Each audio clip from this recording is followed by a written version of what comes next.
सस्ते वाले दाल मसाले स्वाद हुआ बेकार। MDH की हल्दी मिर्ची धनिया करे कमाल। ये रंग दे, ये खुशबू दे, ये तीखा, ये कम पड़े। क्या निराला MDH मसाला। वैसे ट्रंप को ये लग रहा होगा कि वो टैरिफ से अमेरिका की करोड़ों डॉलर की कमाई कराएंगे, लेकिन इसका उल्टा हो रहा है। अमेरिका के पूर्व उपराष्ट्रपति माइक पेंस ने सोशल मीडिया पर एक आर्टिकल शेयर किया है जिसमें वो ये दावा कर रहे हैं कि टैरिफ के कारण एक अमेरिकी कार कंपनी को 3 महीने में $800 मिलियन का टैरिफ देना पड़ा है, जबकि उसकी कारें अमेरिका में ही बनती हैं। टैरिफ की स्थिति यह है कि इससे हर अमेरिकी को सालाना 2 लाख रुपए का नुकसान उठाना पड़ेगा। टैरिफ से अमेरिका की जीडीपी को 11,60,000 करोड़ रुपए का नुकसान उठाना पड़ेगा। ट्रंप के टैरिफ के कारण कुछ ही महीनों में अमेरिका में 15 वर्षों के इतिहास में सबसे कम नौकरियां पैदा हुई हैं। राष्ट्रपति ट्रंप ये दावा करते नहीं थक रहे हैं कि भारत पर टैरिफ रूस से तेल खरीदने के लिए लगाया जा रहा है, लेकिन कूटनीति के जानकार इसे असली वजह नहीं मानते। वजह कुछ और है। पहली वजह है भारत पाकिस्तान सीजफायर का श्रेय ट्रंप को नहीं देना। दूसरी वजह है नोबेल पुरस्कार के लिए भारत की तरफ से ट्रंप का नॉमिनेशन नहीं होना। तीसरी वजह है कनाडा दौरे के दौरान पीएम मोदी को डिनर पर अमेरिका बुलाना, लेकिन पीएम मोदी का इनकार कर देना। चौथी वजह है अमेरिकी फाइटर जेट F-35 खरीदने में दिलचस्पी नहीं दिखाना। और पांचवी वजह है अमेरिका से कृषि और डेयरी पर व्यापार न करना। कुल मिलाकर साफ पता चल रहा है कि राष्ट्रपति ट्रंप की बढ़ी हुई ईगो को ठेस पहुंची है और वो धमकियों के सहारे अपनी ईगो को संतुष्ट करना चाहते हैं।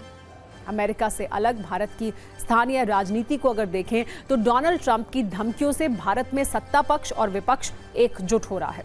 डेड इकोनॉमी पर ट्रंप से सहमति जताने वाले राहुल गांधी ने नए टैरिफ को ब्लैकमेलिंग कहा है। विपक्ष के ज्यादातर नेता ट्रंप की इस नीति को गलत बता रहे हैं। पूर्व विदेश राज्य मंत्री शशि थरूर तो अमेरिका पर जवाबी टैरिफ लगाने की मांग तक कर रहे हैं। कुल मिलाकर आप ये कह सकते हैं कि ट्रंप सोच रहे थे कि उनके टैरिफ से भारत बिखरेगा, लेकिन भारत एकजुट हो रहा है।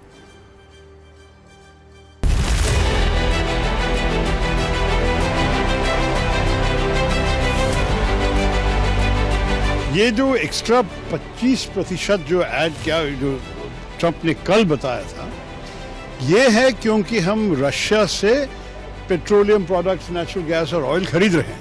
ये सब मैं अगर सोचूं तो इसमें कुछ दूसरा इशारा है, दूसरा कोई संदेश मिल रहे हैं वॉशिंगटन से, जिसके बारे में हमारी सरकार को समझ के जवाब देना चाहिए। अगर ऐसे वो लोग करेंगे तो हम भी अमेरिकन एक्सपोर्ट्स पे 50% की टैरिफ हमारे तरफ से भी लगाना चाहिए।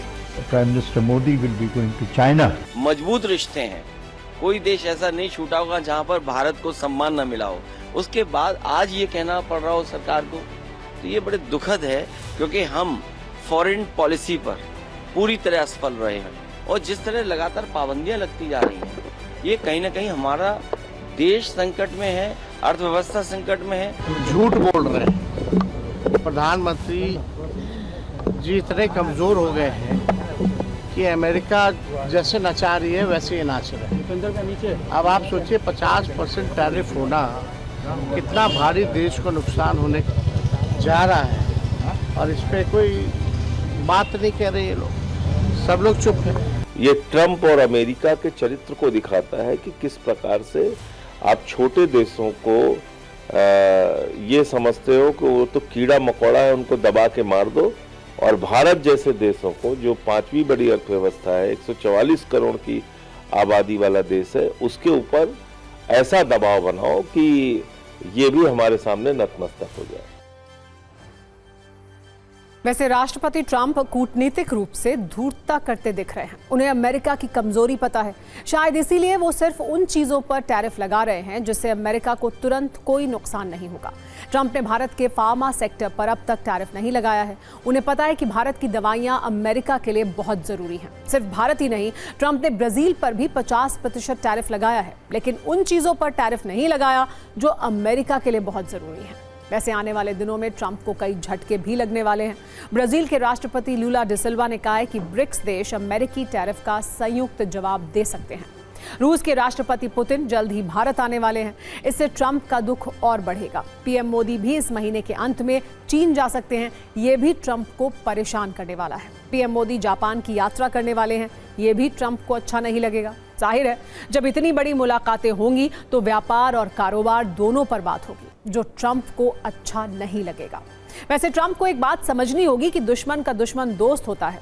अमेरिकी टैरिफ से परेशान चीन ने भारत का समर्थन किया है। भारत में चीन के राजदूत जू फिहोंग ने आज सोशल मीडिया पर लिखा कि अगर आप धमकीबाज को जमीन का 1 इंच देंगे तो वो आपसे 1 मील जमीन ले लेगा। भारत भी ये बात समझता है, इसीलिए वो धमकीबाज ट्रंप के आगे नहीं झुक रहा है। भारत और अमेरिका कभी बहुत अच्छे मित्र नहीं रहे हैं, लेकिन वर्ष 2000 के बाद स्थिति बदली।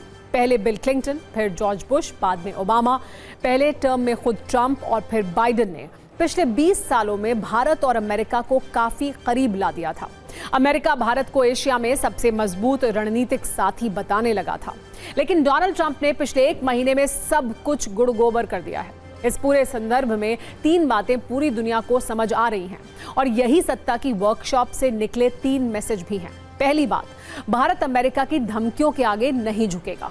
दूसरी बात, निजी खुन्नस के कारण ट्रंप अमेरिका का नुकसान कर रहे हैं। और तीसरी बात, भारत अब अमेरिका पर शायद ही कभी इतना भरोसा कर पाएगा। यानी अमेरिका ने दुनिया की सबसे तेजी से उभरती अर्थव्यवस्था के भरोसे को खो दिया है। आगे भविष्य में भले ही ट्रंप इस तरह के टैरिफ वापस ले लें, दोनों देशों में व्यापार भी शुरू हो जाए, लेकिन भरोसा कायम होगा ये मुश्किल है। वैसे राष्ट्रपति ट्रंप के सामने झुकना है या नहीं, दुनिया भर में ये चर्चा का विषय है। पाकिस्तान जो इस वक्त ट्रंप की चाटुकारिता के नए नए रिकॉर्ड बना रहा है, वहां की जनता भी इस वक्त ये कह रही है कि कैसे राष्ट्रपति ट्रंप की धमकियों के सामने भारत मजबूती से खड़ा है। सस्ते वाले दाल मसाले स्वाद हुआ बेकार। MDH की हल्दी मिर्ची धनिया करे कमाल। ये रंग दे, ये खुशबू दे, ये तीखा, ये कम पड़े। क्या निराला MDH मसाला।